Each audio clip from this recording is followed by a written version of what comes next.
नामिने नमस्ते सरस्वती देवी गौरवाणी प्रचारिणे निर्विशेषा शून्यवादी पाश्चात्यादेशतारिणे जय श्री कृष्ण चैतन्य प्रभु नित्यानंद श्री अद्वैता गदाधर श्रीवासादि गौर भक्तवृंद हरे Krishna Krishna Krishna Hare Hare Hare Ram Ram Ram Hare Hare Hare Krishna Krishna Krishna Hare Hare Hare Ram Ram Ram Hare Hare Hare Krishna Krishna Krishna Hare Hare Hare Ram Ram Ram Hare Hare Hare Krishna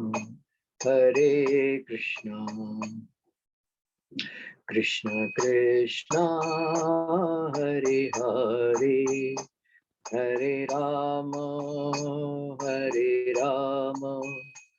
Ram Ram Hare Hare Hare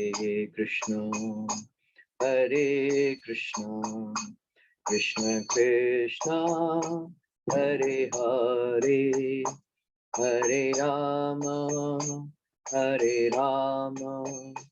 Ram Ram Hare Hare Hare Krishna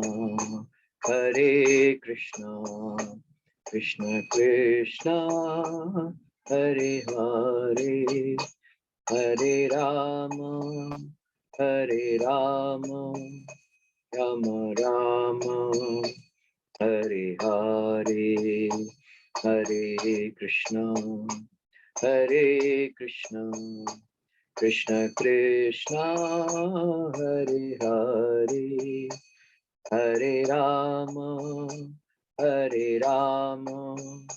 Ram Ram Hare Hare Hare Krishna Krishna Krishna Hare Hare Hare Ram Ram Ram Hare Hare Hare Krishna Krishna Krishna Hare Hare Hare Ram Ram Ram Hare Hare Hare Krishna Krishna Krishna Hare Hare Hare Ram Ram Ram Hare Hare Hare Krishna Krishna Krishna Hare Hare Hare Ram Ram Ram Hare Hare Hare Krishna Krishna Krishna Hare Hare Hare Rama, Hare Rama, Rama Rama, Hare Hare. Jaya Radha Rasbi Hari, Radha Rasbi Hari Radhe. Jaya Prabhupada, Prabhupada, Prabhupada, Jaya Prabhupada. Nitai Gora Hari Bol, Hari Bol, Hari Bol, Hari Bol.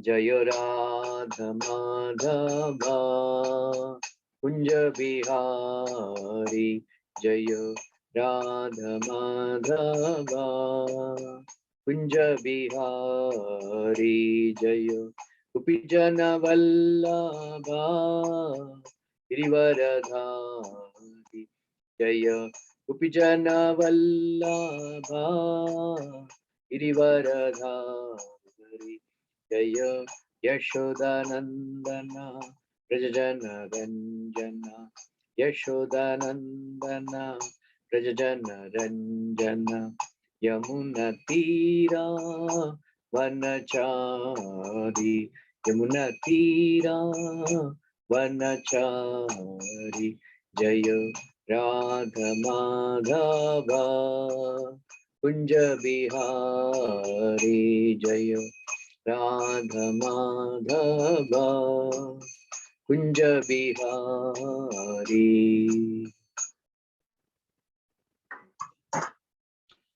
Jayam Vishnupad Parahunsa Parivrajacharya Ashtatasata Shrimadesi Bhaktivedanta Swami Srila Prabhupada ki Namacharya Haridas Thakur ki Jai. Prem se kaho Shri Krishna Chaitanya Prabhu Nityananda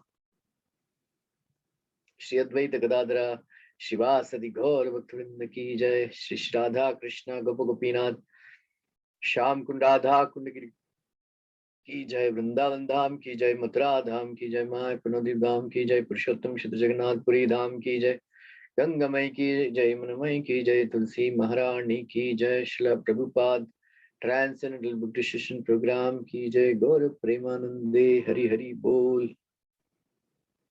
ओम नमो भगवते वासुदेवाय, ओम नमो भगवते वासुदेवाय, ओम नमो भगवते वासुदेवाय। नारायणं नमस्कृत्यं नरं चैव नरोत्तमं देवीं सरस्वतीं व्यासं ततो जयमुदीरयेत्। नष्टप्रायेषु भद्रेषु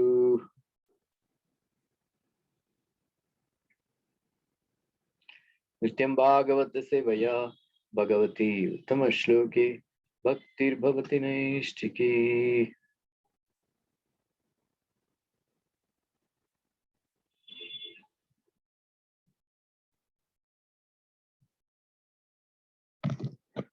ओम ज्ञानतिमिरन्दस्य ज्ञानाञ्जनशलाकया चक्षुरुन्मिलितं येन तस्मै श्रीगुरवे नमः।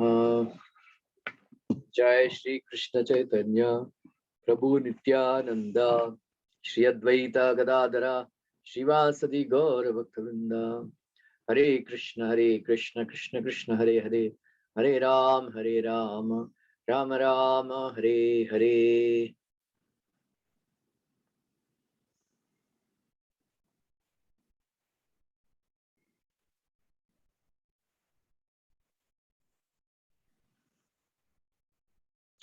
हरे कृष्णा।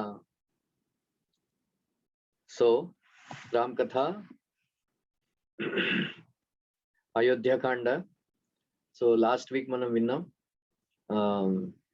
సీత రామ లక్ష్మణ్ సో వనానికి బయలుదేరడానికి వెళ్లే ముందు ఒకసారి దశరథుడి భవనానికి వస్తారు. అక్కడ రాజ్యసభ ఏర్పాటైంది. అక్కడ అతని యొక్క అందరి భార్యలు కౌశల్యాదేవి, సుమిత్ర, రాజులు, సామంతులు, మంత్రులు అందరూ కూడా సమావేశం అయ్యారు. సో అక్కడ రాముడు సీత లక్ష్మణ్ సమేతంతో అక్కడికి వచ్చి తండ్రికి ప్రణామం చేసి ఆజ్ఞ ఇవ్వమని అడుగుతారు వనానికి వెళ్ళడానికి. అంటే అప్పుడు దశరథుడు అంటాడు, రామా నువ్వు ఒక పని చెయ్యి, నన్ను నిర్బంధించేయి, జైల్లో పడేసి నువ్వు రాజ్యాన్ని ఏలుకో అని. అంటే అప్పుడు రాముడు చెప్తాడు, ఒక కొడుకుగా ఇదే నా కర్తవ్యం, తండ్రి యొక్క ధర్మాన్ని భంగం కలగకుండా, సత్య ప్రతిజ్ఞకి భంగం కలగకుండా నడుచుకోవడమే నాకు, ఈ రాజ్య సుఖాలు ఇవన్నీ కూడా నాకు వద్దు, నేను ధర్మాన్ని పాలిస్తాను, సత్యాన్నే పట్టుకుంటాను అని అతను అతను చెప్తాడు, గట్టిగా చెప్తాడు అనమాట. సో రాముడు కూడా అదే, సీతతో కూడా అదే అంటాడు అనమాట. స్వాధీన దేవతలు, అస్వాధీన దేవతలు. స్వాధీన దేవతలు అంటే అస్వాధీన దేవతలు అంటే మనకి కనిపించకుండా ఉంటారు. మనం ఫోటోలు పెట్టుకున్నాం, విగ్రహాలు పెట్టుకుని పూజించుకోవడం తప్ప మనకి కనిపించరు. దేవి దేవతలు, కృష్ణుడు, వీళ్ళందరూ కూడా మనం విగ్రహాలు పెట్టుకుని పూజించుకోవడమో, ఫోటోలు పెట్టుకుని పూజించుకోవడమో, లేకపోతే మనసులో ఊహించుకుని పూజించుకోవడమే తప్ప మనకి సాక్షాత్గా ఎవరు కూడా ప్రత్యక్షం వాళ్ళు ప్రత్యక్షం అవరు. కానీ నేను స్వాధీన దేవతలు అంటే ముగ్గురు అన్నమాట. తల్లి, తండ్రి, ఆచార్యుడు. సో ఇవన్నీ కూడా, సో ఎవరైతే తల్లిదండ్రుల్ని ఆదరించి పూజిస్తారో, వాళ్ళకి ప్రతిరోజు పొద్దున్నే నమస్కరిస్తారు, వాళ్ళకి పద్మ పురాణంలోని అక్కడ రాసున్నాయి, ఒక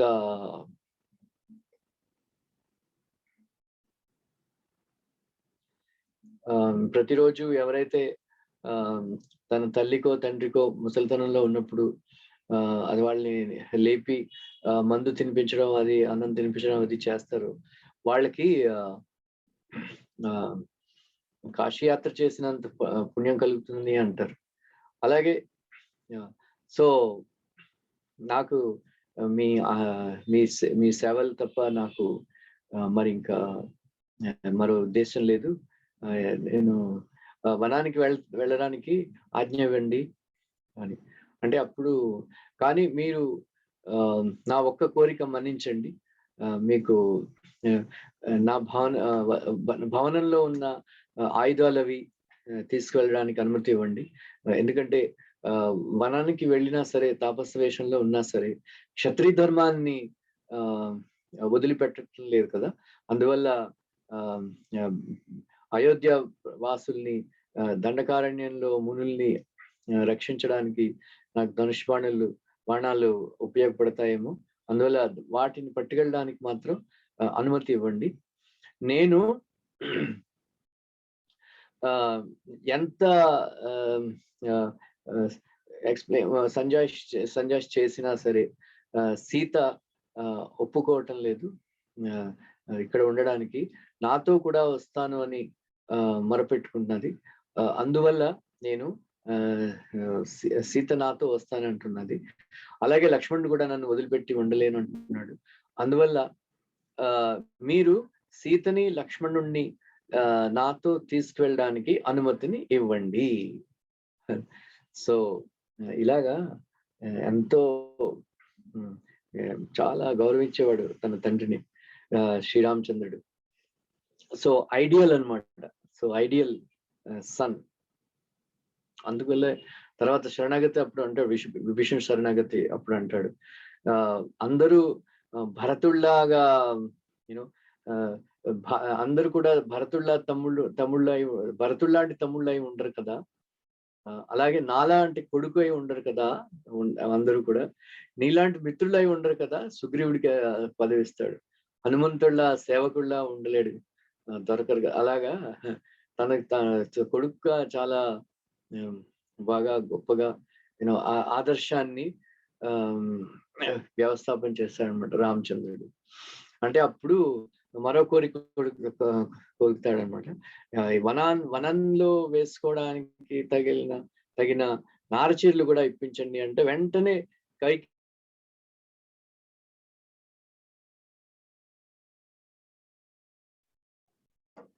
వెంటనే తీసుకొస్తే పాపం వాళ్ళు వేసుకున్న బట్టల మీదే అవన్నీ వేసుకున్నారు. కానీ సీతకి మాత్రం అర్థం అవ్వలేదు ఎలా వేసుకుంటారు. సో కొంచెం భుజం మీద అది ఇది వేసుకుని ఆవిడ అనుకుంటున్నది మనస్సులో, ఎంత బరువైన వస్త్రాలు ఈ వనంలో ఉండే మునికన్యలు వీళ్ళందరూ కూడా, మునిపత్నులు కూడా ఎలా వేసుకుంటారో అని పాపం ఆవిడ ఆవేదన పడుతుంది. అప్పుడు రామచంద్రుడు చెప్తాడు ఇలా వేసుకోవాలి, ఇలా వేసుకోవాలని. అంటే అప్పుడు ఆ దృశ్యాన్ని చూసి అందరికీ హృదయాలు పగిలిపోయాయి అన్నమాట. సో మహాలక్ష్మీదేవి సీత భూమి మీదకి వచ్చి లీలలు చేస్తూ అసూర్య పశ్య ఇప్పటి వరకు సూర్యుడు కూడా ఆవిడని చూడలేదు. ఆవిడ పాదాలు కమలాలంటి కండికారం మీద వేసి నడిచినా సరే ఎర్రగా కందిపోయేవి. అటువంటి పాదాలు పెట్టి ఇప్పుడు వనానికి వెళ్ళాలని, వీరి నారచీరలు కట్టుకోవాలని, ఈ నారచీరలు ఎలా కట్టుకోవాలో ఆవిడికి అర్థం లేకుండా తబ్బిబవుతుంటే అప్పుడు పాపం అందరి హృదయాలు, సామంతరాజులు అందరి హృదయాలు కూడా కరిగిపోయాయి అన్నమాట. బద్దలైపోయి బ్రహ్మర్షి ఎంతో మనం సంయమనంలో ఉన్నవాడు కూడా వశిష్ఠముని కూడా చాలా బాధపడి ఏడ్చేసినంత చేశాడనమాట. అప్పుడు చాలా కోపం వచ్చి చాలా గట్టిగా కైకేయిని మందలించాడు అనమాట. మందలించి వెంటనే సీత నార చీర కట్టుకోదు, పట్టు వస్త్రాలే కట్టుకుంటుంది, ఆభరణాలన్నీ ధరిస్తుంది అని అంటే అప్పుడు దశరథుడు వెంటనే ఆజ్ఞిస్తాడు అనమాట. సీత కోసం మంచి పట్టు చీరలు, ఆభరణాలు అవి తీసుకురా, అవే వేసుకుంటుంది అని. అంటే అప్పుడు తర్వాత చాలా మంది ప్రశ్నిస్తుంటారు, రావణాసుడు అపహరణప్పుడు ఆభరణాలు ఎక్కడి నుంచి వచ్చాయని. అంటే ఎప్పుడు కూడా వేసుకునేది అనమాట, వేసుకునే తిరిగేది. బట్టలన్నీ కూడా 14 సంవత్సరాలకు సరిపడే బట్టలన్నీ కూడా ఆవిడ తీసుకెళ్ళింది. ఆభరణాలు కూడా తీసుకెళ్ళింది, మేకప్. ఆ తర్వాత జోక్ అనమాట. అనసూయను కలిసినప్పుడు ఆవిడ కూడా చాలా రకాలైనటువంటి మేకప్ సామాన్లు, చీరలు అవి ఇస్తుంది. ఆ చీర కట్టుకుంటుంది. అటు మంచి దివ్యమైనటువంటి చీర ఇస్తుంది ఆవిడ. ఆ తర్వాత 1 సంవత్సరం వరకు మాసిపోకుండా ఉండే చీర ఆవిడకి ఇస్తుంది. అలాగే ఏదో ఇలాగా బయలుదేరడానికి సిద్ధమయ్యారనమాట. సిద్ధమైతే అప్పుడు దశరథుడు అడుగుతాడు, మరొక రాత్రి ఉండొచ్చు కదా, నిన్ను బాగా చూసుకుంటాను అంటే. ఈ విధంగా చేయడం వల్ల బాధ ఎక్కువ అవుతుంది కానీ తక్కువ అవదు. నేను ఎంత తొందరగా వెళ్ళిపోతే అంత మంచిది, మీకు అలవాటైపోతుంది అంటే. అప్పుడు దశరథుడు ఒక కోరిక కోరుతాడు, నేను నా కొడుకైన రామచంద్రుణ్ణి రాజుని చేయాలని అనుకున్నాను, కానీ ఆ కోరిక నాకు తీరట్లేదు. అందువల్ల నేను ఈ కళ్ళతో రాముడు పాదచారి వెళ్ళడం చూడలేను. అందువల్ల నా కోరిక మన్నించి అయోధ్య పొలిమేరల వరకు ఈ బంగారు రథంలో కూర్చుని మీరు వెళ్ళండి. మీ రథంలో కూర్చుని వెళ్తూ ఉంటే ఆ దృశ్యాన్ని చూస్తే నేను ఆనందపడతాను, అవే గుర్తుంచుకుని.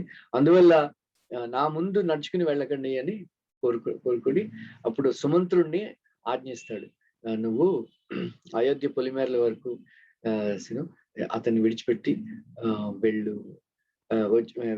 వచ్చేయని. ఆ తర్వాత రాముడు, సీత, లక్ష్మణ్ అందరికీ కూడా ప్రణామం చేసి రాముడు మరొక కోరిక కోరుతాడు. రాముడు దశరథుడిని, మా తల్లి అయిన కౌశల్యని కొంచెం జాగ్రత్తగా చూసుకోండి. ఎందుకంటే పుత్రుడి యొక్క విరహంలో పాపం చాలా పుత్ర వియోగం వల్ల చాలా కష్టం బాధపడుతూ ఉంటుంది. అందువల్ల మా తల్లి అయిన కౌశల్యని కొంచెం బాగా జాగ్రత్తగా చూసుకోండి. మరొక విన్నపం ఏమిటంటే మా చిన్నమ్మ కైకేయిని ఏం అనకండి అని కోరుకుంటాడు. ఏదో ఇది. సో ఆ తర్వాత వాళ్ళు బయలుదేరిపోతారు అనమాట. సో బయలుదేరిపోతే ఆ దృశ్యం చూస్తున్న ప్రజలందరికీ కూడా చాలా దుఃఖం కలిగి ఆగలేనంత దుఃఖం, సముద్ర కెరటాలు యూనో వరద వచ్చినట్లు వాళ్ళకి ఒక దుఃఖం అంతా ఒక వరదలా పారిందనమాట. కొన్ని లక్షల మంది అక్కడ గుమిగూడి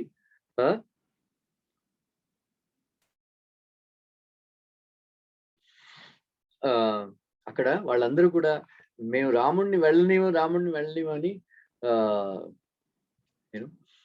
వాళ్ళందరూ కూడా మొర పెట్టుకున్నారు. ఆ తర్వాత యాక్చువల్లీ రాముడు మంచి ఉదాహరణ, మంచి ఉపమానం ఇచ్చారు. ఒక అయోధ్య వాసులందరికీ కూడా ఒక మత్స్యావతారం లాంటి వాడు ఒకప్పుడు. మత్స్యావతారం ఎలాగా ప్రజలందరినీ, ప్రపంచాన్ని రక్షించిందో అలాగే రాముడు అందరినీ కూడా రక్షించేవాడు. కానీ ఇప్పుడు ఈ మత్స్యావతారం రాముడు యాక్చువల్లీ యూనో మమ్మల్ని రక్షించట్లేదు ఎందుకో అని వాళ్ళందరూ కూడా చాలా బాధపడ్డారు అనమాట. సో ఆ తర్వాత సుమంత్రుడికి కూడా కన్నీళ్లు ఆగలేదనమాట. సో కన్నీళ్లు తుడుచుకుని వెంటనే అక్కడ కూర్చుని సో వాళ్ళందరూ కూడా ప్రజలందరూ కూడా అతని వెనకాల రథం వెనకాల వెళ్ళడం మొదలు పెట్టారనమాట. సో అందరూ కూడా కొంతమంది ఆడవాళ్ళు తప్ప మగవాళ్ళందరూ కూడా ముసలి వాళ్ళు, పడుచు వాళ్ళు, చిన్నపిల్లలు అందరూ కూడా రథం వెనకాల వెళ్ళడం మొదలు పెట్టారు. రాముడు ఎక్కడుంటే మేము అక్కడే ఉంటాము అని వాళ్ళందరూ కూడా అతనితో వెళ్ళడం మొదలు పెట్టారు. ఆ తర్వాత సో రాముడు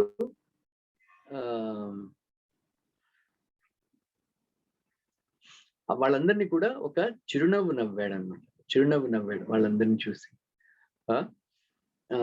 తర్వాత ఆ చిరునవ్వు ఒక అయోధ్య వాసులందరికీ కూడా ఐశ్వర్యం లాంటిది అనమాట. సో రాముడి యొక్క చిరునవ్వు పుంషాం మోహన రూపాయ అని రాముడిని అంటారు అనమాట. సో మగవాళ్ళలో అందరికన్నా గొప్ప అందగాడు రాముడే అని అందరూ అంటారు. సో అందువల్ల పుంషాం మోహన రూపాయ. సో ఆ చిరునవ్వు నవ్వితే వాళ్ళందరూ కూడా ఆ చిరునవ్వుని ఎదలో దాచుకున్నారు అనమాట. సో రాముడు వాళ్ళందరినీ కూడా ప్రోత్సహిస్తూ మాట్లాడేది. ఒక నాయకుడికి ప్రజల యొక్క ప్రేమే ఒక దివైన ఈ ప్రేమే వాళ్ళ యొక్క ఆస్తి, అసలైన ఐశ్వర్యం. సో మీ అందరి యొక్క ప్రేమ మీ కన్నీళ్ల ద్వారా మీరు వ్యక్తం చేస్తున్నారు. సో రాముడు ఒక మంచి మాట చెప్తాడు ఇక్కడ. మనం ఎవరినైతే మనం ప్రేమిస్తామో వాళ్ళని మనం సంతోష పెట్టాలని ప్రయత్నించాలి, అంతేగాని అది నిజమైనటువంటి ప్రేమ యొక్క లక్షణం. మన వాళ్ళ ఈ రోజుల్లో ప్రేమ అంటే వాట్సాప్ మెసేజ్లు పెట్టుకోవడం, ఫోటోలు షేర్ చేసుకోవడం, ఐ లవ్ యూ అనడం తప్ప ఒకరి కోసం ఒకళ్ళు ఏమైనా త్యాగాలు చేయడం, వాళ్ళ సంతోషం కోసం ఏమైనా చేయడం, ఇవన్నీ ఏమీ చేయరు వాళ్ళు. సో అందువల్ల రిలేషన్స్ చాలా తొందరగా బ్రేకప్ అయిపోతాయి ఈ రోజుల్లో. సో రాముడు అన్నాడు, మీ అసలైనటువంటి అసలు ప్రేమ వ్యక్తం చేయాలని అనుకుంటే నా పట్ల మీరు నా రెండు మాటల్ని మీరు గట్టిగా పాటించాలి. రాజైన దశరథుడు చాలా కష్టంలో ఉన్నాడు, చాలా దుఃఖంలో ఉన్నాడు. నేను మీ అందరినీ ఇదే వేడుకుంటున్నాను. నా తండ్రైన దశరథుడిని మీరు మీ మాటలతో చేష్టలతో మాటలతో విమర్శించి చేష్టలతో అతన్ని ఇంకా బాధ పెట్టకండి. రెండో కోరిక ఏంటంటే నా తమ్ముడైన భరతుడిని రాజుగా స్వీకరించండి. ఎందుకంటే అతను వయసులో చిన్నవాడై ఉండొచ్చు, కానీ జ్ఞానవృద్ధుడు, జ్ఞానంలో పెద్దవాడే, చాలా మృదు స్వభావంగా ఉన్నవాడు. కానీ యుద్ధంలో అక్కడ వీర్య గుణాన్విత, చాలా వీరుడై పోరాడతాడు. అందువల్ల ఈ రెండు మాటలు మీరు వింటే నేను 14 సంవత్సరాల తర్వాత మళ్ళీ వచ్చి మీ ప్రేమను నేను పొందడానికి మళ్ళీ నేను ప్రయత్నిస్తాను అని అతను అందరినీ కోరుకున్నాడు అనమాట. సో భరతుణ్ణి ఇంకా పొగుడుతూ ఉంటే రాముడి పట్ల మరింత ఆకర్షితులైపోతారు ప్రజలందరూ కూడా. సో వాళ్ళందరూ తర్వాత రాముడు సుమంత్రుణ్ణి సాజ్ఞ చేస్తాడు వెళ్ళిపోవాలి. ఆ తర్వాత వెళ్ళిపోతుంటే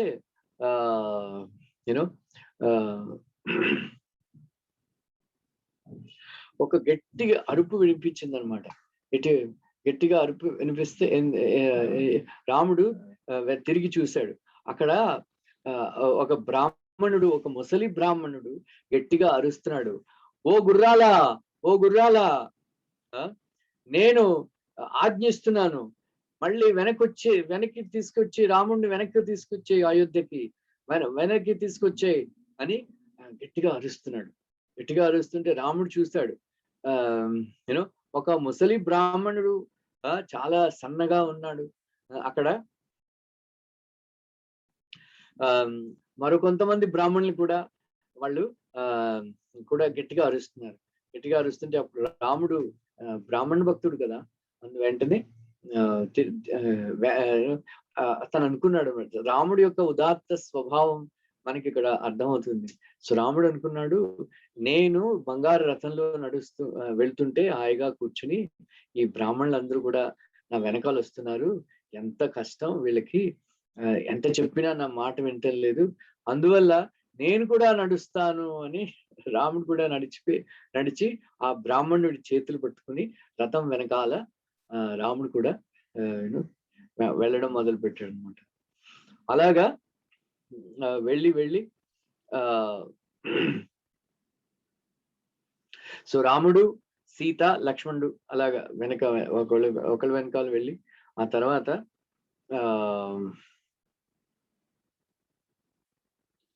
సో ప్రజల్ని ఎంత వేడుకున్నా సరే వాళ్ళు వింటలేదనమాట.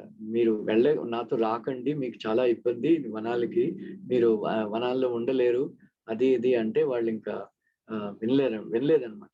సో వినకపోతే అలాగే అది వెళ్ళి తామసా నది ఒడ్డు దగ్గర రాముడు అన్నాడు, ఈ రోజు ఇక్కడికి మనం అలసిపోయాం కదా అందరు కూడా, అందువల్ల మనం విశ్రాంతి తీసుకుందామని అన్నాడు అనమాట. అంటే అప్పుడు సుమంతుడు కూడా అన్నాడు, గుర్రాలు కూడా అలసిపోయి వాళ్ళకి మేతది పెట్టాలని అక్కడ ఆ రోజు రాత్రి అక్కడ తామసా నది ఒడ్డు దగ్గర వాళ్ళు విశ్రాంతి తీసుకోవడానికి వాళ్ళు అక్కడ ఆగారనమాట.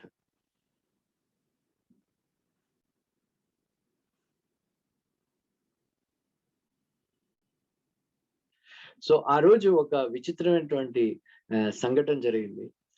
రాముడు, లక్ష్మణుడు విశ్వామిత్ర మునితో వెళ్ళినప్పుడు అక్కడ రాముడు లక్ష్మణుడికి అనే మీరు గుర్తుందనుకుంటా. రాముడు లక్ష్మణుడికి దీక్షిస్తాడు.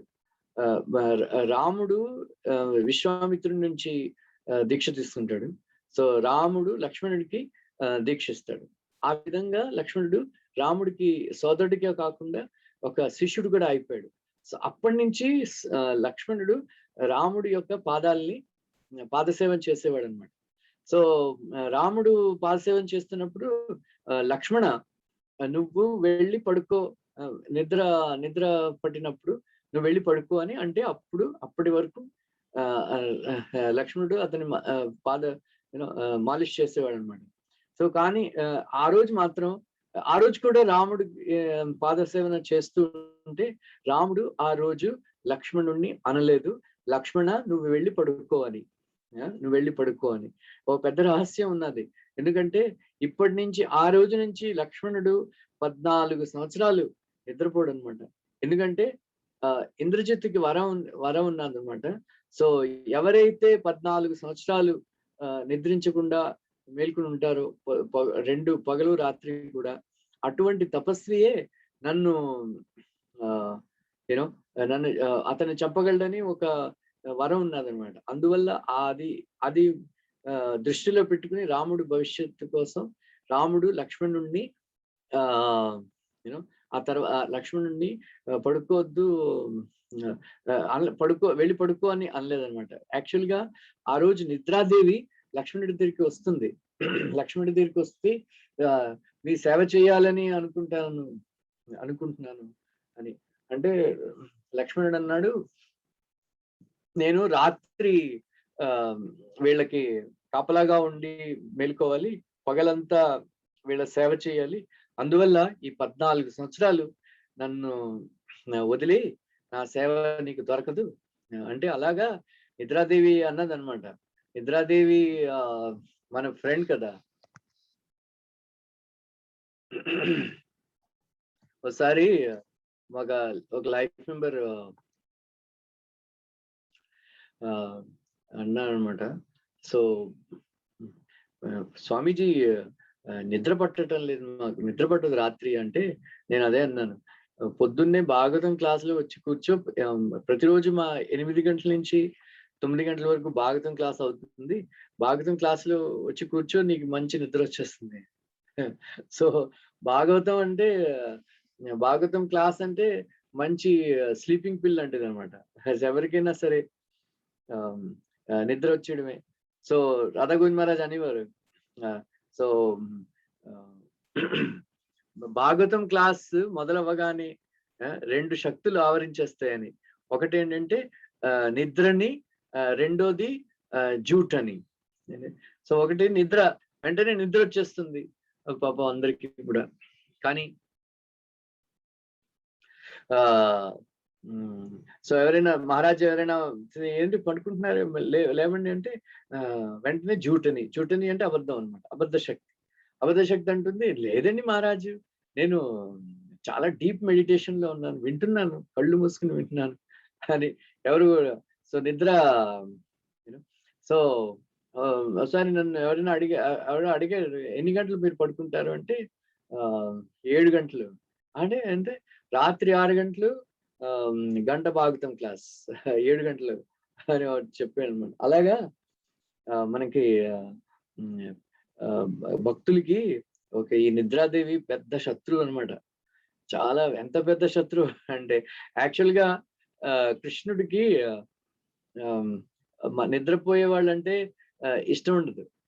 అందువల్లే ఒక వైష్ణవ ఆచార్యులు అంటారనమాట, కృష్ణుడు 12 గంటలకి, రాత్రి 12 గంటలకి ఎందుకు జన్మెత్తాడు అంటే, నా జన్మాష్టమి రోజు నా దర్శనం కావాలి అంటే మేల్కొనుండు, అప్పుడే నీకు దర్శనం కలుగుతుంది అని. సో నిద్రించే వాళ్ళంటే కృష్ణుడికి ఇష్టం ఉండదు అనమాట. అందువల్ల ఒకసారి సో కృష్ణుడికి నిద్రపోయే అలవాటు లేదు కదా పాపం, అందువల్ల చిన్నప్పుడు నిద్రపోయేవాడు కాదు. సో నిద్రపోయేవాడితే ఆ గోపికలందరూ కూడా వీపు తట్టి, మీకు తెలుసు కదా, వీపు తట్టి జో జో జో జో జో జో లుళ్ళులాయ్ అని వీపు తట్టి కొంచెం పడుకోబెడతారు కదా. సో పాపం కృష్ణుడు పడుకునేవాడు కాదుట. పడుకునేవాడు కాదంటే అందరూ గోపికలు వచ్చి అందరికీ చింత, అయ్యో నా కొడుకు పడుకోవట్లేదు, లాలా పడుకోవట్లేదు అని అందరూ వచ్చి వీపు తట్టి చరిచి నిద్ర పుట్టించడానికి వాళ్ళు ప్రయత్నించేవారు. వాళ్ళందరూ కూడా వీపు చరిచి పాపం కృష్ణుడి యొక్క ఆ వీపు చాలా ఎర్రగా అయిపోయింది. ఎర్రగా అయిపోతే అప్పుడు కృష్ణుడు అనుకున్నాడు, అయ్యో పడుకోవాలి వీళ్ళందరూ కూడా ఇక్కడ, పడుకోకపోతే నా వీపు చట్నీ చేస్తారు ఇలా కొట్టి. అందుకని అలాగా వాళ్ళు అతను పడుకోవడానికి కళ్ళు మూసుకునేవాడు పాపం. లేకపోతే వీపు చట్నీ చేస్తారు కొట్టి. జో అచ్యుతానంద జో జో ముకుంద లాలి పరమానంద రామ గోవింద జో జో అని పాపం అలాగా.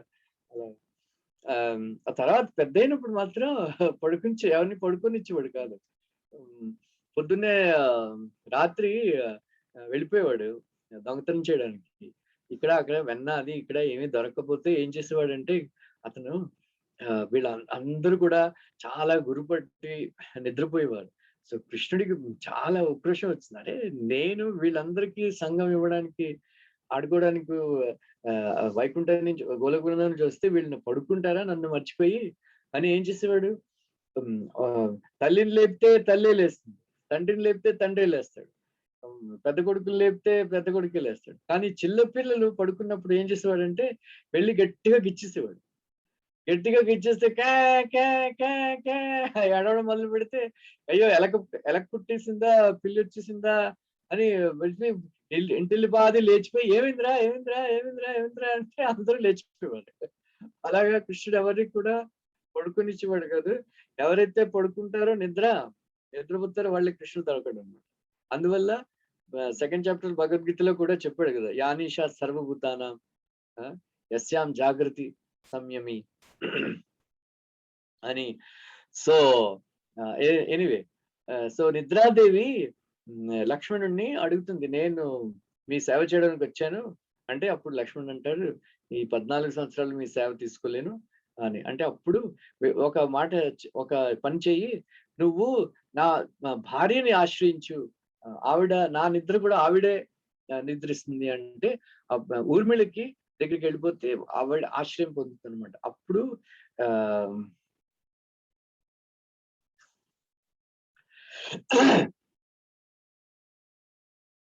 ఆవిడ ఊర్మిళ 14 సంవత్సరాలు రాత్రి అంతా తన కోసం పడుకునేది, పొగలు లక్ష్మణుడి నిద్ర. అలాగే 14 సంవత్సరాలు ఆవిడ ఒక్కసారిగా పడుకుంది. మరో రాజు ఉన్నాడు ముచుకుంద మహారాజ్ అని, అతను మాత్రం నిద్రని ఆశ్రయించాడు. తెలుసా అటువంటి విచిత్రమైన కోరిక ఎందుకు కోరుకున్నాడో తెలుసా?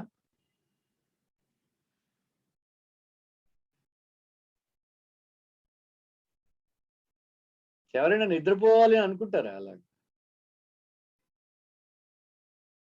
ముచ్చుకుంద మహారాజ్ స్టోరీ తెలుసా మీకు? చెప్పండి సనాతన గూగుల్ గారు. ఒక విచిత్రమైన కోరిక కోరుకున్నాడు నేను అని.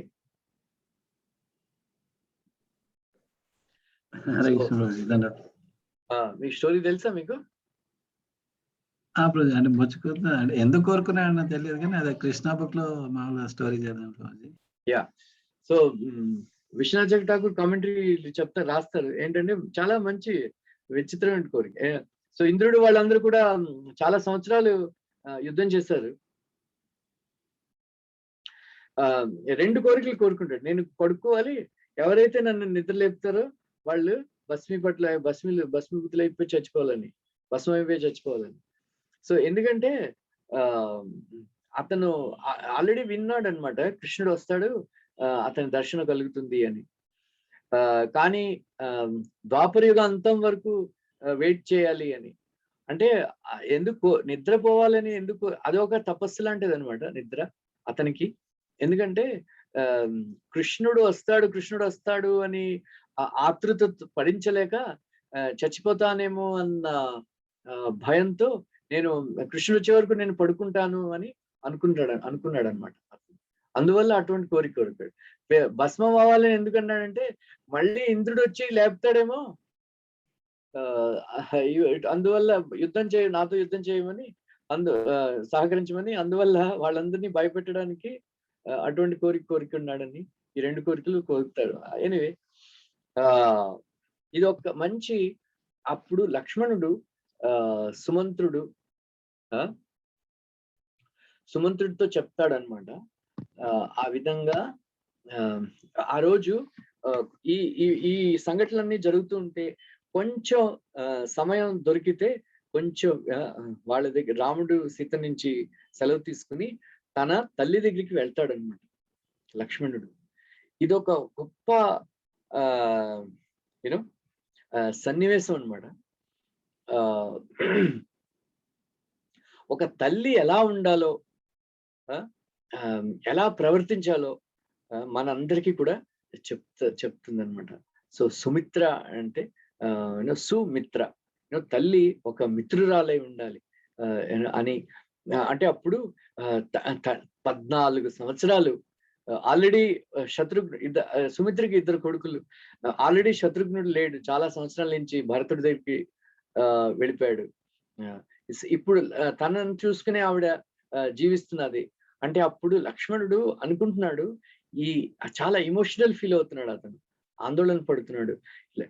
నా తల్లికి ఎలా చెప్పాలి నేను. సో తల్లి అతను అనుకున్నాడు అనమాట. సో ఈ కైకేయి ఒక తల్లి రాముడి నుంచి రాజ్యాన్ని తీసేసుకుంది. భరతుడి పట్ల ప్రేమ వల్ల మరో తల్లి సుమిత్ర లక్ష్మణుడి నుంచి సేవ తీసేసుకుంటుందేమో అని, నా పట్ల అభిమానం వల్ల నా సేవని తీసేసుకుంటుందేమో అని అతను భయపడుతూ ఆవిడ దగ్గరికి సుమిత్ర దగ్గరికి వెళ్తాడనమాట. వెళ్తే సుమిత్రకి ఆల్రెడీ అప్పటికి తెలిసిపోయింది ఈ వార్త అంతా. అంటే వెంటనే సుమిత్ర మంచి గొప్ప మాట చెప్తుంది అనమాట. ఏంటంటే, నేను ఆ రోజు పాయసం తాగినప్పుడు ఏ కోరిక కోరుకున్నానో ఆ కోరిక ఈ రోజు తీరుతున్నది. ఎందుకంటే నా కోరిక ఏంటంటే, నా 2 కొడుకులకు కూడా తన అన్నలకి సేవలో నిమగ్నం అవ్వాలని నా కోరిక. ఆల్రెడీ శత్రుఘ్నుడు భరతుడికి సేవ చేస్తున్నాడు. నువ్వు ఇప్పుడు 14 సంవత్సరాలు రాముడికి సేవ చేసే అవకాశం నీకు దొరికింది. లక్ష్మణ, నువ్వు సేవ అనే రాజ్యాన్ని ఏలడానికే నువ్వు పుట్టేవు. సేవా రాజ్యం, నువ్వు సేవా రాజ్యానికి నువ్వు రాజువు. ఎవరు కూడా ఈ సింహాసనం నుంచి నిన్ను కిందకి దించలేరు. ఆ సింహాసనం నుంచి రాముడిని భరతుడు కైకేయి దించగలిగింది, కానీ ఈ సింహాసనం నుంచి నిన్నెవరు మనం సేవ చెయ్యాలి అని అనుకుంటే మనల్ని ఎవరు కూడా ఆపలేరు. అవునా? సో ప్రభుపాద చెప్పారు, కృష్ణ భక్తులకి ఏ విధమైనటువంటి అంబిషన్ ఉండదు అన్నారు ప్రభుపాద. అంటే ఒక రిపోర్టర్తో మాట్లాడుతూ, అంటే కీర్తన మహారాజ్ అన్నారు, ప్రభుపాద చెప్పే దాంట్లో అర్థం ఏంటంటే, కృష్ణ భక్తులకి ఏ విధమైనటువంటి భౌతికమైనటువంటి అంబిషన్ ఉండదు, కానీ స్పిరిచువల్ అంబిషన్ ఉంటుంది. అంటే ప్రభుపాద అన్నారు, భౌతిక అంబిషన్ ఉండదు, స్పిరిచువల్ అంబిషన్ ఉండదు, వాళ్ళకి ఏమి అంబిషన్ ఉండదు. ఒక భక్తుడికి జపం చేసుకునే అవకాశం ఉంది, ప్రసాదం దొరికితే చాలా సంతోషంగా ఉంటాడు. సేవిస్తే చాలా సంతోషంగా చేస్తాడు. ఎవరు సేవ ఇవ్వకపోతే కూడా తన చాదర్ తీసుకుని తీసుకుని మందిరం యొక్క గోడలు, తలుపులు ఎక్కడ తుడిచేస్తుంటే అదే పెద్ద సేవ. మందిరం చీపురు తీసుకుని మందిరం శుభ్రం చేస్తూ ఉండటం అదొక పెద్ద గొప్ప సేవ. సో సేవారాజ్యం నుంచి మనం సేవారాజ్యం యొక్క రాజులు అవ్వాలి. అంతేగాని పోస్టులు పట్టుకుని పోస్టుల వెనకాల మనం తిరగకూడదు అనమాట. అందువల్ల నువ్వు చాలా సంతోషంగా ఈ రాజ్యాన్ని ఏలుకో.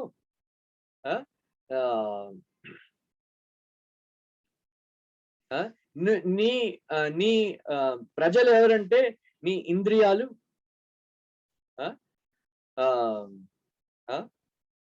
నీ ఇంద్రియాలు, నీ కోరికలు, నీ మనస్సు, నీ ప్రజలు. సో మనల్ని సేవ చేయకుండా అడ్డేది ఒకటే ఏమిటంటే మన యాటిట్యూడ్ అనమాట. బాస్ అను బాస్. మనందరూ కూడా ప్రభు అంటాం, కానీ అందరూ కూడా మనం బాస్ అవ్వడానికి ప్రయత్నిస్తాం. ఇది నేను చెప్పే శ్లోకం రామాయణంలో రత్నం లాంటి శ్లోకం అనమాట. అగైన్ రామం దశరథం విద్ధి, మాం విద్ధి జనకాత్మజం, అయోధ్యామటవీం విద్ధి గచ్చతత్ యథా సుఖం. రైట్? మీరు ఎవరైనా రాసుకోవాలంటే రాసుకోండి. రామం దశరథం విద్ధి, మాం విద్ధి జనకాత్మజం, అయోధ్యం అటవీం విద్ధి గచ్చతత్ యథా సుఖం. తల్లి అంటే ఇలా ఉండాలండి.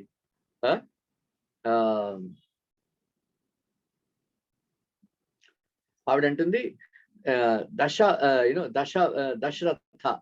దశరథ అంటే ఈ శ్లోకం అర్థం ఏంటంటే లక్ష్మణ, ఇప్పటి నుంచి ఈ రోజు నుంచి రాముడు నీకు దశరథుడు లాంటి తండ్రి లాంటి. సీత నీ యొక్క తల్లి, నన్నే సీతలో చూసుకో. అటవీ, ఈ అడవే వనమే నీకు అయోధ్య.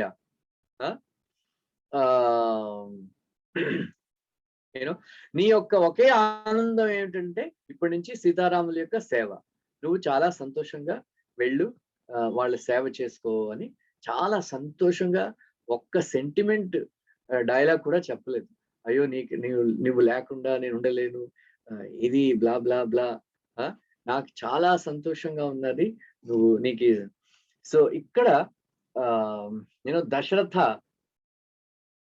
దశ అంటే పక్షి, మరో అర్థం ఏంటంటే పక్షి అన్నమాట. రథం అంటే క్యారియర్, వాహనం. సో పక్షి వాహనంగా ఉన్నవాడు ఎవరు? నారాయణ. రైట్? సో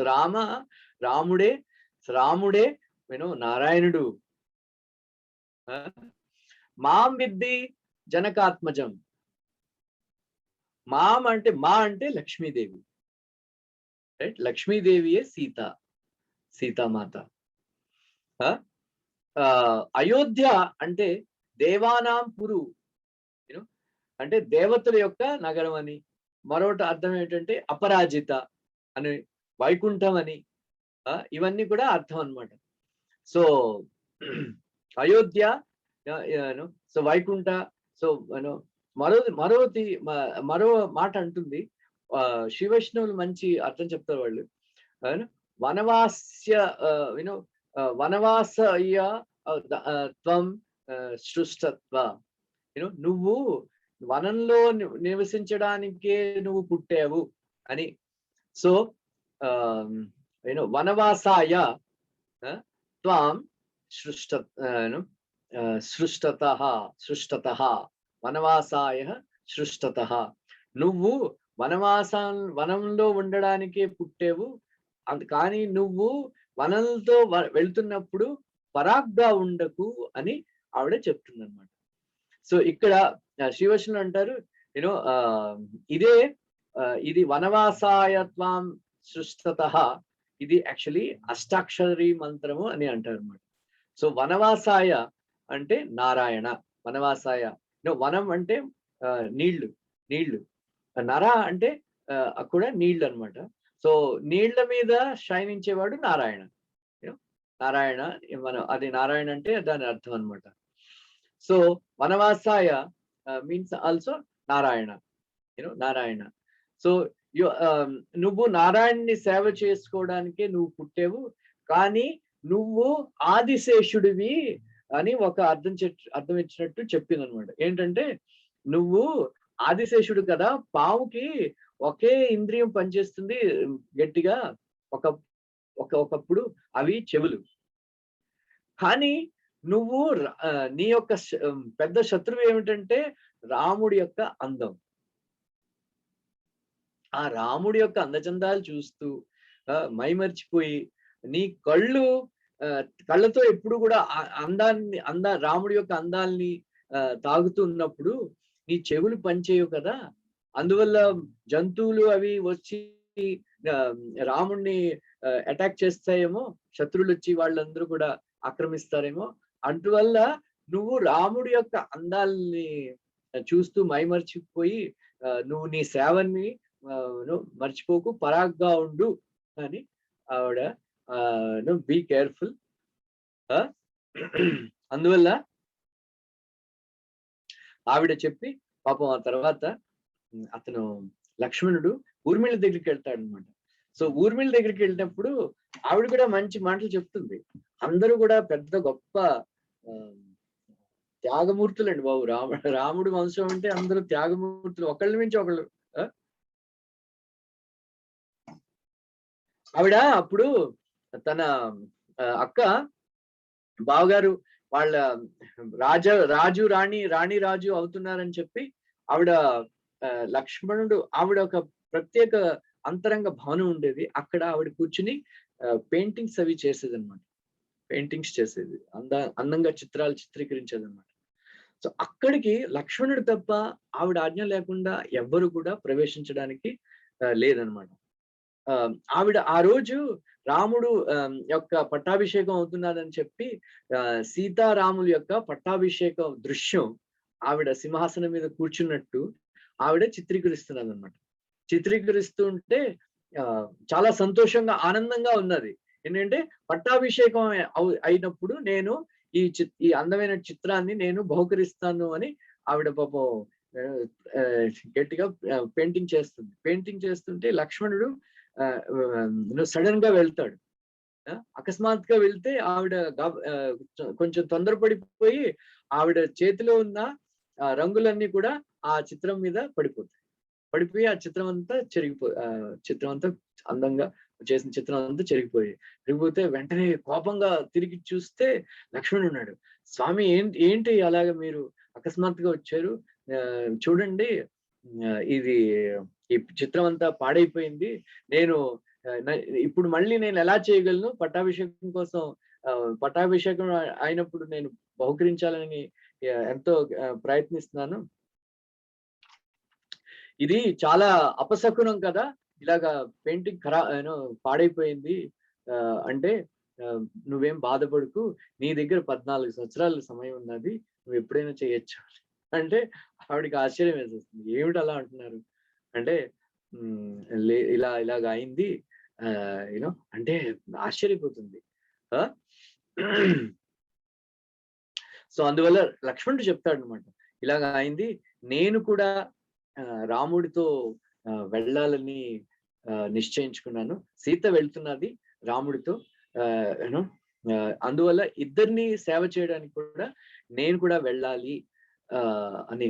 అంటే ఊర్మిళ వెంటనే గ్రహించింది అనమాట ఆ సన్నివేశాన్ని, ఆ సిచ్యువేషన్ వెంటనే అర్థం చేసుకుని వెంటనే ఆవిడ కూడా అనలేదన్నమాట నేను వస్తాను. ఎందుకంటే సీత మంచి ప్రతివ్రత ధర్మాలు చెప్పింది కదా, నువ్వు భర్త ఎక్కడుంటే నువ్వు ఎక్కడుంటే అదే స్వర్గం, నువ్వు లేని చోట నరకం అని ఒక సహధర్మచరితవా అని అందువల్ల. కానీ ఊర్మిళ మాత్రం ఈ మాట అనలేదన్నమాట. ఎందుకో తెలుసా?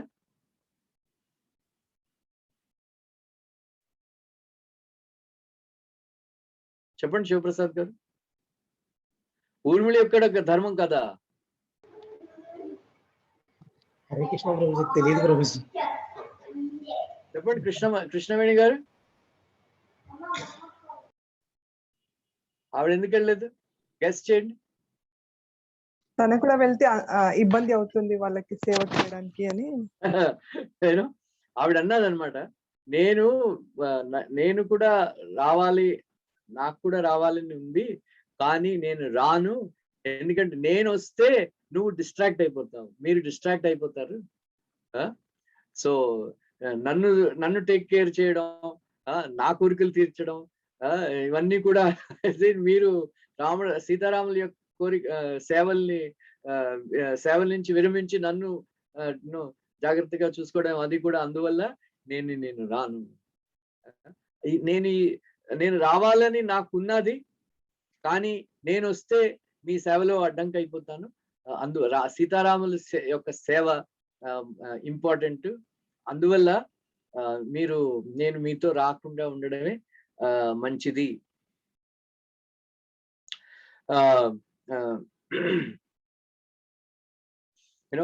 ఒక భార్య యొక్క కర్తవ్యం భర్తని అనుసరించి ఎక్కడికి వెళ్తే అక్కడ ఉండడం.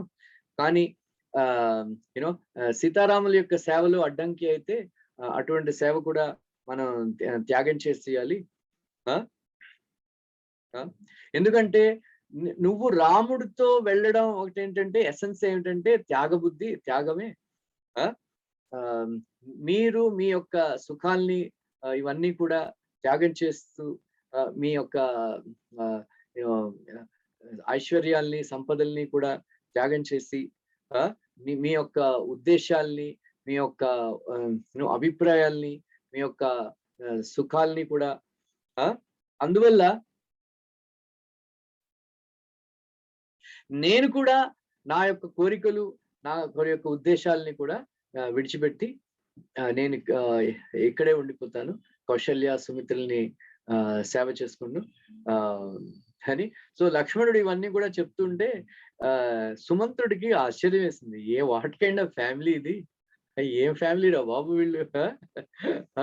అందరూ కూడా తనను తాన్ని మర్చిపోయి మిగతా వాళ్ళకి ఎలా సుఖ పెట్టాలో అని ఆలోచిస్తున్నారు, మిగతా వాళ్ళకి ఆనందం ఎలా కలగాలో అని ఆలోచిస్తున్నారు. కానీ తన గురించి తాను ఎవరు కూడా ఆలోచించట్లేదు. అటువంటి కుటుంబంలో ఈ కైకేయి ఎలా పుట్టింది, కైకేయి ఎలా వచ్చింది అని అతనికి ఆశ్చర్యం వేసి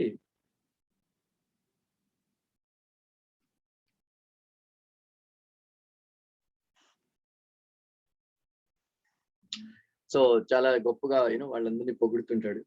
ఆ తర్వాత లక్ష్మణుడు మేల్కుంటే అప్పుడు ఆకులు చెప్పుడు అవుతాయి అనమాట. ఆకులు చెప్పుడు అయితే వెంటనే అలర్ట్ అయిపోతాడు లక్ష్మణుడు. ఎవరా అంటే రాముడు దగ్గరగా వస్తాడు అనమాట. సో రాముడు దగ్గరికి వచ్చి అతను అంటాడు చెవిలో, ఇద్దరికి చెప్తాడు అనమాట, నాకు వీళ్ళందరూ కూడా రావడం నాకు ఇష్టం లేదు. ఎందుకంటే పాపం ఎంతో ఇబ్బందులు పడాల్సి వస్తుంది. అందువల్ల వీళ్ళు పడుకున్నప్పుడే నేను మనందరం కూడా వెళ్ళిపోదాం, మన ముగ్గురం వెళ్ళిపోదాం అని చెప్పి సుమంత్రుడికి రాముడు ఒక ప్లాన్ చెప్తాడు అనమాట. నువ్వు రథాన్ని చక్రాలతో ఆ ఇంప్రెషన్స్ విడిచిపెట్టు. ఎలా అంటే నువ్వు అయోధ్యకి వెళ్ళినట్టు చూపించు, కానీ ఎలాగైనా సరే మనం ఈ ప్రదేశాన్ని విడిచిపెట్టి వెళ్ళిపోవాలి అంటే అప్పుడు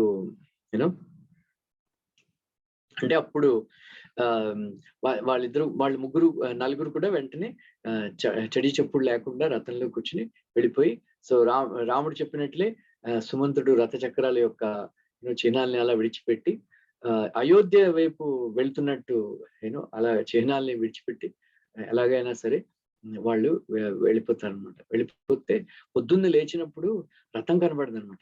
రథం కనబడిపోతే ఎక్కడున్నా రాముడే, రథమేది అంటే రథం కాదు, రాముడు ఎక్కడున్నాడు అడగండి అంటే అప్పుడు వాళ్ళందరూ కూడా చాలా దుఃఖం కలుగుతుంది వాళ్ళకి. అయ్యో ఈ నిద్రే కదా మనందరికి కూడా శత్రువు అయిపోయింది. అందువల్ల సో మహాత్ములందరూ కూడా ఒక సాధకుడికి, భగవంతుణ్ణి పొందాలనే సాధకుడికి అతి పెద్ద శత్రువు ఎవరు అంటే నిద్రే కదా. ఈ ఈ ప్రోగ్రెస్ చేయడానికి ఈ నిద్రే చాలా ఆటంకి. అందువల్ల ఎవరైతే రాముణ్ణి పొందాలని అనుకుంటారో, కృష్ణుని పొందాలి అని అనుకుంటారో, నిద్ర మీద యూనో విజయం సాధించాలి అని. సో ఎంత తక్కువ ఒకసారి ప్రభుపాద్ చెప్పారు అనమాట. సో ముంబైలో ఉన్నప్పుడు ప్రభుపాద్ క్వార్టర్స్ లో ఉన్నారు. సో గిరిరాజ్ మహారాజ్ తో అంటున్నాను అనమాట. సో సెక్స్ లైఫ్ చాలా సంవత్సరాలు ముందే వదిలిపెట్టేశాను. కొంచెం జ్యూసే తాగేవారు అప్పుడు 1977 లో. ఇప్పుడు కొంచెం ఏదో ఆల్మోస్ట్ ఏమీ తినడం మానేసాను. సో నిద్ర కూడా 1 గంట 2 గంటలు పడుకోవడం తప్ప రోజంతా నిద్రే రాదు నాకు. అనుకుంటా నాకు భయమేం లేదు. అందువల్ల నేను అనుకుంటున్నాను నేను ముక్తి పొందిపోయాను. ప్రభుపాద్ గిరిరాజ్ మహారాజ్ చెప్తున్నారు. Prabhupad you are always liberated like that. So Prabhupad చెప్పేవారు అనమాట,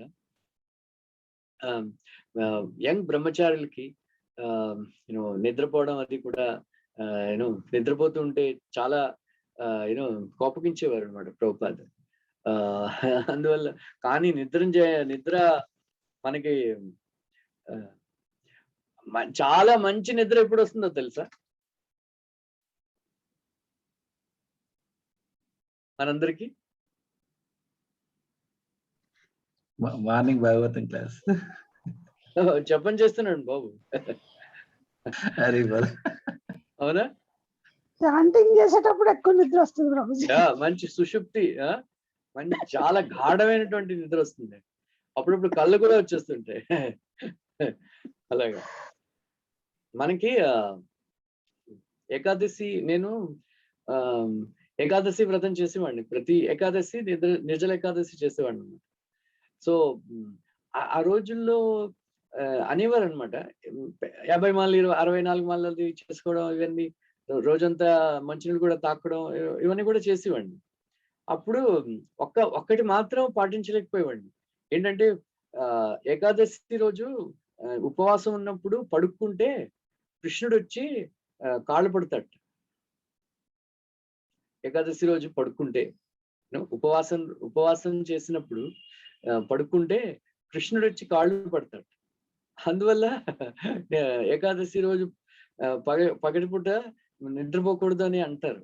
కానీ ఎంత ప్రయత్నించినా కొంచెం కూడా బాధ ఉండేది కాదు నాకు.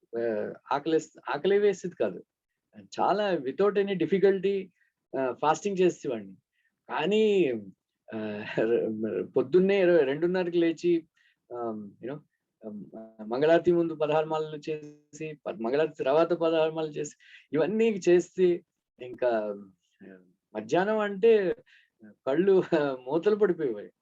ఎంత అది కొంతమంది ఏకాదశి రోజు రాత్రి కూడా నిద్రపోరు. కంప్లీట్ ఫలం కావాలి అంటే, ఏకాదశి ఫలం 100% రిజల్ట్ కావాలంటే, దశమి రోజు మధ్యాహ్నం భోజనం చేసి, మధ్యాహ్నం రాత్రి తినకుండా, ఏకాదశి రోజంతా మేల్కుండి మంచినీళ్ళు కూడా తాగకుండా, ఏకాదశి రోజు రాత్రి కూడా నిద్రపోకుండా, తర్వాత ద్వాదశి రోజు మధ్యాహ్నం ఒక పూట తింటే అది కంప్లీట్ ఏకాదశి ఫాస్టింగ్ అన్నమాట. దానివల్ల 100% రిజల్ట్ వస్తుంది. కానీ నిద్ర లేకుండా ఉండడం అంటే మరి ఇంకా చాలా కష్టం. అలాగే దితి కూడా అలాగే కదా పాపం. సాయంకాలం వ్రతం చేసుకుంటున్నది, చాలా వ్రతం చేసి పాపం శరీరం అది కృషించిపోయి రోజు రాత్రి సాయంకాలం పడుకుండిపోయింది. పడుకుండిపోతే మరి అదే వ్రతభంగం అయిపోయింది. దానివల్ల మంచిదే అయింది అనుకోండి.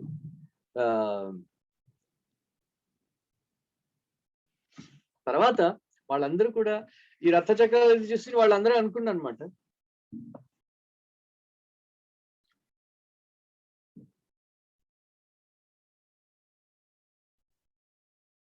ఆ తర్వాత వాళ్ళ అయోధ్య వెళ్ళడం మంచిది ఎందుకు, వేస్ట్ లైఫ్ అంతా.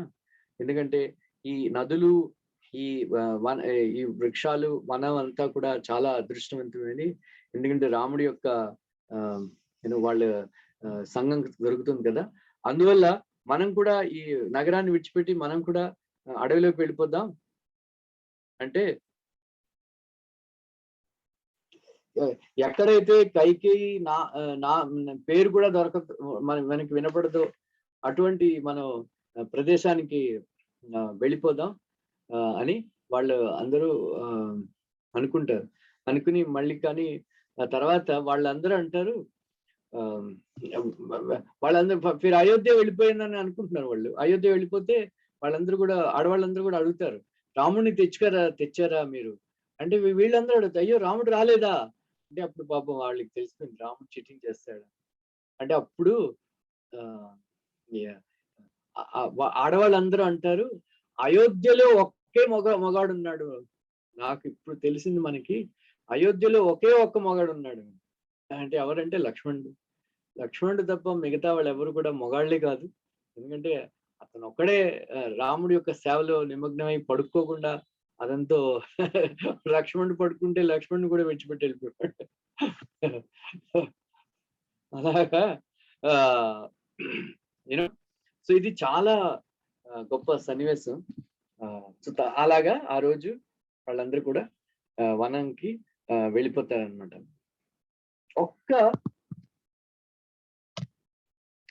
ఈ రామాయణంలో ఈ వీళ్ళందరి యొక్క ప్రవర్తన నుంచి మనం ఒక తత్వాన్ని మనకి నేర్పిస్తారనమాట. సో అదేమిటంటే ధర్మము, నీతి, ఈ రెండు ఉన్నాయి. సో మీకు గుర్తుందా ఎవరికైనా ధర్మము నీతి అంటే ఏమిటో? నీతి ధర్మము, నీతి ధర్మానికి తేడా ఏమిటో తెలుసా?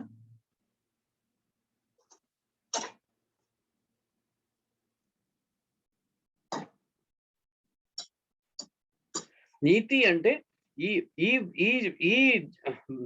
ఈ శరీరంలో ఉన్నప్పుడు, ఈ ప్రెసెంట్ లైఫ్ లో మనం నీతిగా బ్రతకాలన్నమాట. So honest. సో మనకి నీతిగా బ్రతికితే ఈ శరీరంలో ఉన్నప్పుడు ఈ ఇహలోకంలో మనకి సుఖాలు దొరుకుతాయి అన్నమాట. మనం నియమాలు పాటించడం, నీతిగా ధర్మం ఏమిటంటే, ధర్మానికి ఫలితాలు మరో జన్మలోనే దొరుకుతాయి. మన ధర్మాన్ని అవలంబిస్తే ఈ ధర్మాన్ని యొక్క ఫలితాలు మనకి మళ్ళీ జన్మలో దొరుకుతాయి అన్నమాట. సో ధర్మం ఏమిటంటే మరో జన్మలో సుఖాల కోసం చేసే కార్యాలు ధర్మ కార్యాలు అన్నమాట. సో నీతి కార్యాలు ఈ జన్మలో సుఖాల కోసం చేసేవి నీతి కార్యాలు. సో ఈ రెండిటికి కూడా, సో ఈ రామాయణంలో రాముడు రెండు రకాలైనటువంటి ధర్మాలు అన్నమాట. ఒకటి ఆంతరంగిక ధర్మం, రెండోది బహిరంగిక ధర్మం. సో బహిరంగిక ధర్మం అంటే ఈ శరీరానికి సుఖాల కోసం ఈ మన మానవుల యొక్క ధర్మాల్ని పాటించడం, మన ఈ శరీరంతో బయట చేసే పనులు కూడా ధర్మం అన్నమాట. సో మరో ధర్మం ఏంటంటే ఆంతరంగిక ధర్మం. ఆంతరంగిక ధర్మం అంటే ఆత్మ యొక్క ధర్మం. ఆత్మ యొక్క ధర్మము, నాకు పరమాత్మకి ఉన్న సంబంధం ఏమిటి అని తెలుసుకుని ప్రవర్తించడం అన్నమాట. సో రాముడు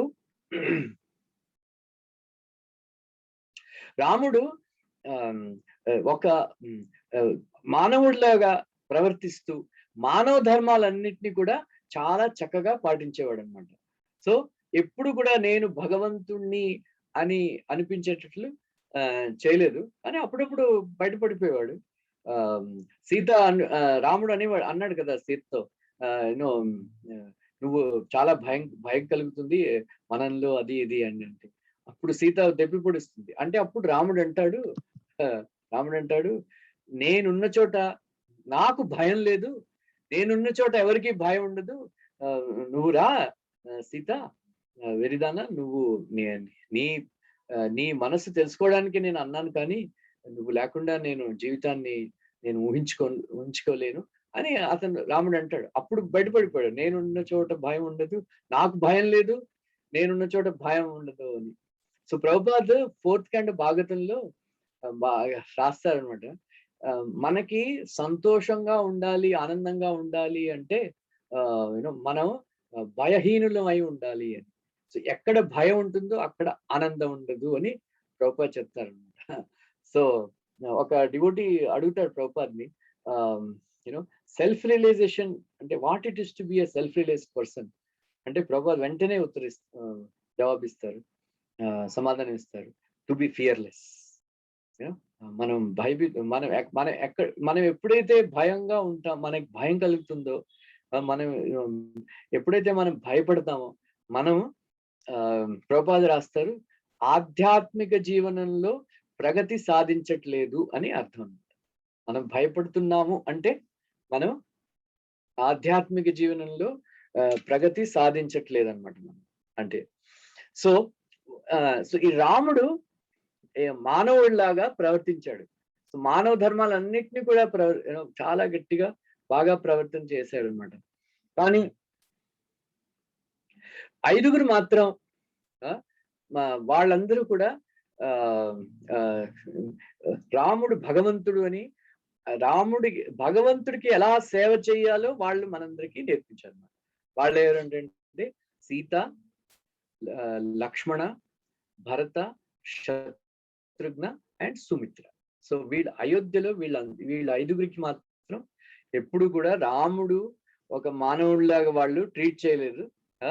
సో భగవంతుణ్ణి ఎలా సేవ చేయాలో వాళ్ళు నేర్పించారు అన్నమాట. మన కళ్ళు చూస్తాయి, ఎన్నో మంచి వస్తువులు చూసి సుఖాన్ని ఇస్తాయి. అవి ఎవరికి సుఖాన్ని ఇస్తాయి?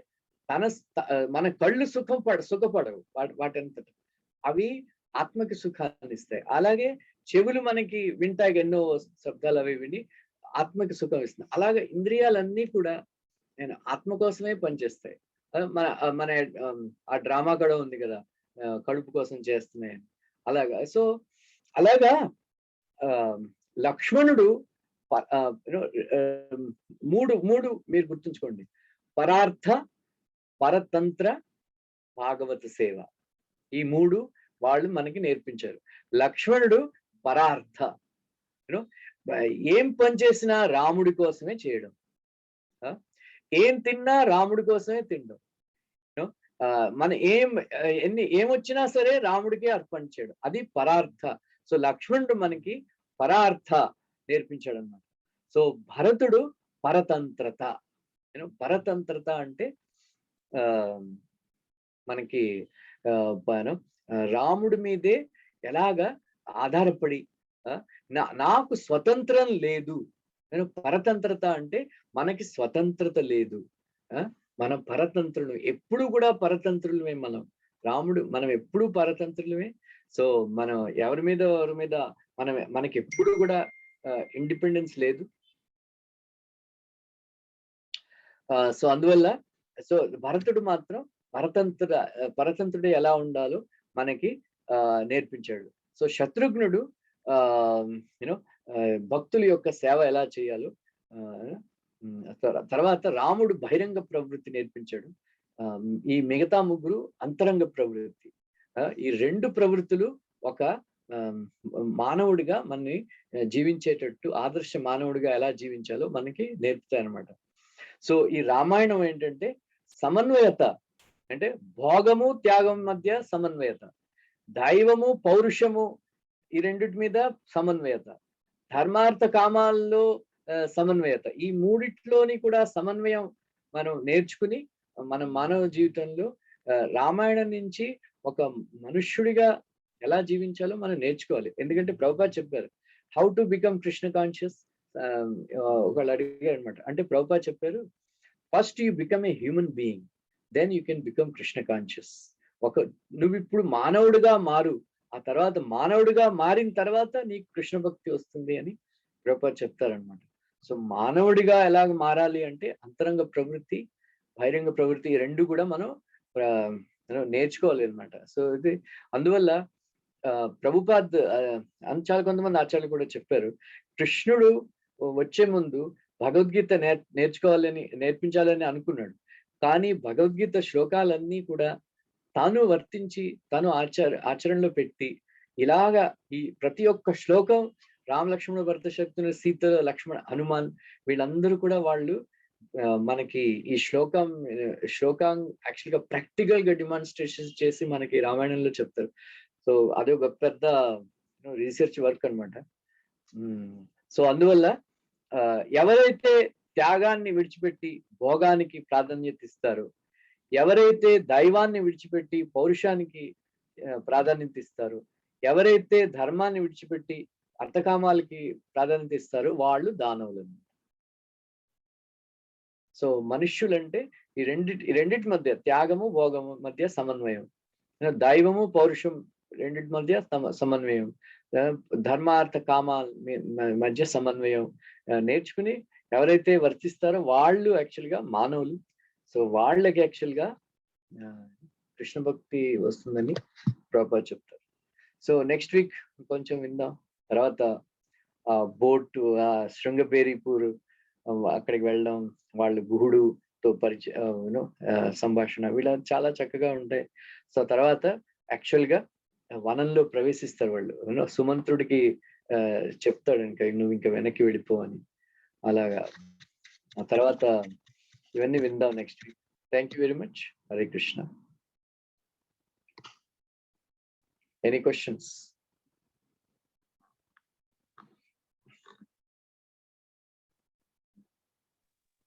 హరే కృష్ణ ప్రభుజీ. దండవత్ ప్రణాం ప్రభుజీ. దండవత్ ప్రభుజీ. అయోధ్య వాసులందరూ రాముడితో వస్తారు కదా ప్రభుజీ వనం వరకు. మరి రాముడు లక్ష్మణుడికి ఈ రోజు పడుకోకు అని ఎప్పుడు అంటాడు ప్రభుజీ? రాముడు సీత పడుకుని పోతారు. ఆహా, ఫస్ట్ రోజు వద్దు అని చెప్తాడు. రోజు రాముడు సీత పడుకుని పోతారు అలసిపోయి. అప్పుడు లక్ష్మణుడు కాళ్ళు పడుతూ ప్రతిరోజు రాత్రి అతనికి అలవాటు రాముడి యొక్క కాళ్ళు పట్టడం మొదటి నుంచి. సో కాళ్ళు పడుతున్నప్పుడు ప్రతిరోజు రాత్రి రాముడు చెప్పేవాడు నువ్వు ఇంక వెళ్ళి పడుకో లక్ష్మణ అని. కానీ ఆ రోజు మాత్రం చెప్పలేదు అన్నమాట, నువ్వు వెళ్ళి పడుకో అని. ఓకే ప్రభు. తర్వాత అర్ధరాత్రి మధ్యలో లేచి వెంటనే ఇప్పుడు వెళ్ళిపోదామని అంటాడు. ఓకే ప్రభు. హరే కృష్ణ ప్రభుజీ. ధన్యవాద్ ప్రణామ్. హరే కృష్ణ ప్రభుజీ. రామం దశరథం విత్తి అందులో 4th లైన్ చెప్తారా ప్రభుజీ? అయోధ్యం అటవీ విత్తి తర్వాత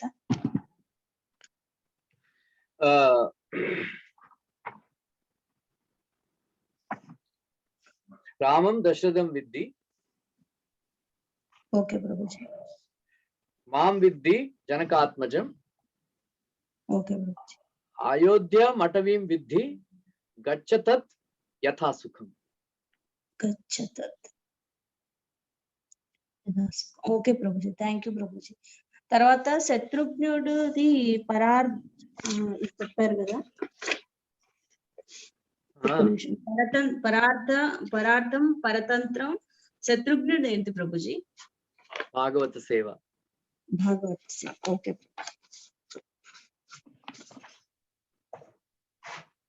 థ్యాంక్ యూ. ఇది రామాయణ యొక్క తత్వం అన్నమాట. ఆ తర్వాత హనుమాన్ ఇంకా అసలు రియల్ హీరో. రామాయణంకి real hero Ramayanam, real hero హనుమానే.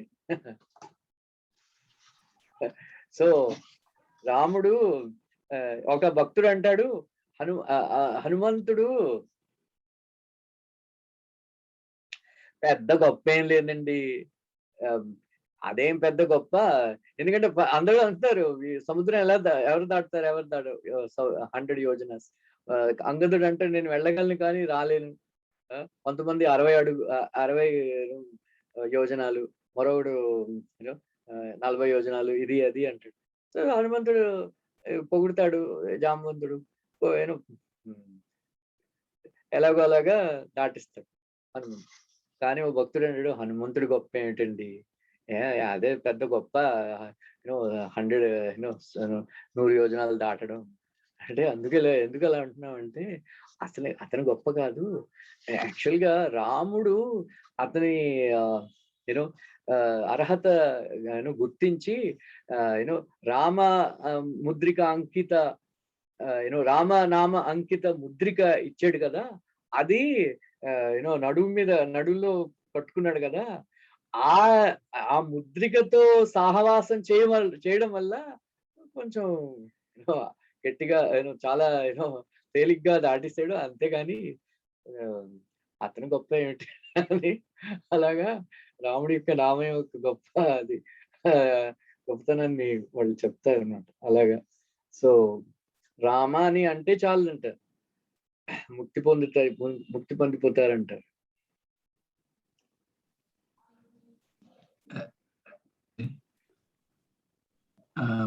Prabhuji అంటే వాళ్ళు చెప్పిన మెయిన్ అంటే రెండిట్లో చూస్తే నిద్రా సేవ, ఈ రెండిట్లో నేను చాలా వీక్ యాక్చువల్లీ.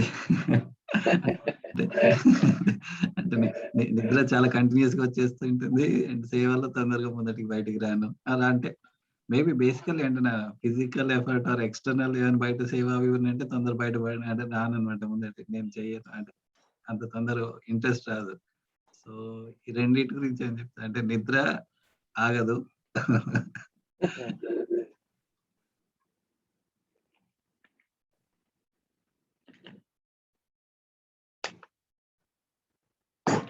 సేవ మరి ఇంకా కృష్ణ ప్రేమ ఎలా దొరుకుతుందండి బాబు మీకు? చాలా మనం మెలకుగా ఉండకపోతే మనం హరినామం ఎలా వింటాం? రైట్? చాలా ఇదో పెద్ద ప్రభుపాద్ వారి కృప ఉంటే మాత్రం వెంటనే మనకి జపం చేసుకునేటప్పుడు నిద్ర రాదనమాట. సో ఇది విశ్వనాథ్ చక్రవర్తి ఠాకూర్ మాధురి కాదంబరిలో డిస్కస్ చేస్తారు. జపం చేసుకున్నప్పుడు, భాగవత్ కథ విన్నప్పుడు, కీర్తన్ చేస్తున్నప్పుడు నిద్ర వస్తే అది మన హృదయంలో అనర్థాలు బాగా ఉన్నాయని సంకేతం అన్నమాట. సో కీర్తన్ చేస్తున్నప్పుడు నిద్ర వస్తే మాత్రం విశ్వనాథ్ ఠాకూర్ చెప్తారు అదో పెద్ద రోగానికి నిదర్శనం అని. అంటే చాలా తీవ్రమైన రోగం అన్నమాట. తీవ్రమైన స్థితిలో ఉన్న రోగి కీర్తనప్పుడు కూడా నిద్రపోతాడు అని. నాకు చాలా ఆశ్చర్యం వేసింది. 1994లో చదివినప్పుడు నాకు ఆశ్చర్యం వేసింది. మన ఇస్కాన్ కీర్తనలో ఎవరు పడుకుంటారండి బాబు? కర్తాలు, మృదంగాలు, జోర్ సిగ్నా అని. 96లో నేను మాయపూర్ పరిక్రమకి వెళ్ళాను. పరిక్రమ వెళ్ళినప్పుడు అక్కడ యోగపీఠ దగ్గర సమ్మేళనం అవుతుంది అనమాట. అన్ని పార్టీలు కూడా కలుస్తాయి అక్కడ. Russian party, Bengali party, English party, ఇలా చాలా పార్టీలు ఉండేవి అక్కడ. సెంటినియల్ సెలబ్రేషన్ అప్పుడు చాలా మంది వచ్చారు, చాలా పార్టీలు. అక్కడ మనోహర్ అనే ఒక మంచి కీర్తనకారు బాగా కీర్తన చేస్తున్నాడు. కీర్తన చేస్తుంటే నాకు ఆశ్చర్యం వేసింది. ఒక భక్తుడు మూల కూర్చుని పడుకుంటున్నాడు. చాలా అంటే శాస్త్రం మాట తప్పు కాదు. మన ఇస్కాన్ కీర్తనలో కూడా నిద్రపోయే వాళ్ళు ఉన్నారు. అంటే రోగం చాలా గట్టిగా అన్నారు. సో భాగవతం క్లాసులో పడుకుంటే కొంచెం మధ్య రకం రోగం అన్నమాట, మధ్య రకం. సో జపం చేస్తున్నప్పుడు పడుకుంటే కొంచెం తక్కువ రోగమే అంటారు. సో పర్వాలేదు. భాగవతం క్లాస్ వింటున్నప్పుడు పడుకోవట్లేదు కదా మీరు? లేదు. సో నిష్ఠ స్టేజ్ ఏమిటి అంటే అదనమాట. నిష్ఠా స్టేజ్కి నిదర్శనం ఏమిటంటే కీర్తన చేసినప్పుడు, భాగవతం క్లాస్ వింటున్నప్పుడు, జపం చేస్తున్నప్పుడు నిద్ర రాదు మనకి. ప్రభుపాద అదే అన్నారు, మనకి ఎవరు చెప్పక్కర్లేదు. ఎంత అడ్వాన్స్ అయ్యామో మనం తెలుసుకోవాలి అంటే జపం చేస్తున్నప్పుడు మనం నిద్రపోతుంటే వీఆర్ ఇన్ అనర్థ నివృత్తి స్టేజ్ అన్నమాట. సో జపం చేస్తున్నప్పుడు నిద్ర రాకపోతే మాత్రం మీరు నిష్ఠా స్టేజ్కి రీచ్ అయిన.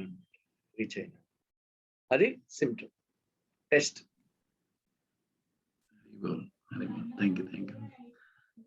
సేవ గురించి రోజు మిస్తాడు. సేవ గురించి అంటే సాధారణంగా సేవ అంత తొందరగా తీసుకోవడానికి ఇబ్బందిగా కనపడుతుంది. సో చెయ్యాలండి, సేవ చేయాలండి. సేవలే అంటే మీరు జపం బాగా అవ్వట్లేదు అన్నమాట. ప్రభుపాద అదే అన్నారు, మీరు జపం బాగా చేస్తే సేవ చేయాలని ఉత్సాహం కలుగుతుంది.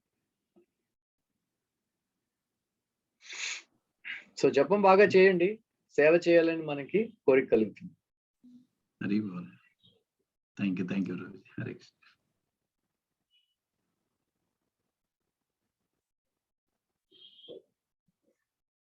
Any other? మన వాళ్ళకి భక్తి శాస్త్రి ఎగ్జామ్ అనుకుంటా కదా ఈరోజు. అవును brother. Okay then, thank you. Thank you Sunday thank you ప్రభుజీ. నో నరసింహ ఆర్తి. నమస్తే నరసింహాయ ప్రహ్లాదలాదదాయినే హిరణ్యాకాశి పూర్వక్షః తిలటంకానకాలయే ఇతో నృసింహ పరతో నృసింహ యతో యతో యామి తతో నృసింహ బహిర్నృసింహ హృదయే నృసింహ నరసింహమదిం శరణాం ప్రపదే తవ కర కమలవరే నాకా అద్భుత శృంగా దళిత హిరణ్యకశిపు అనుభృంగా కేశవధృత నరహరి రూప జయ జగదీశ హరే జయ జగదీశ హరే జయ జగదీశ హరే జయ నరసింహదేవ్ నరసింహదేవ్ నరసింహదేవ్ జయ నరసింహదేవ్ జయ ప్రహ్లాద్ మహారాజ్ ప్రహ్లాద్ మహారాజ్ प्रहलाद महाराज जय प्रहलाद नरसिंह देव भगवान की जय, प्रहलाद महाराज की जय। गौर प्रेमानंदे हरि हरि।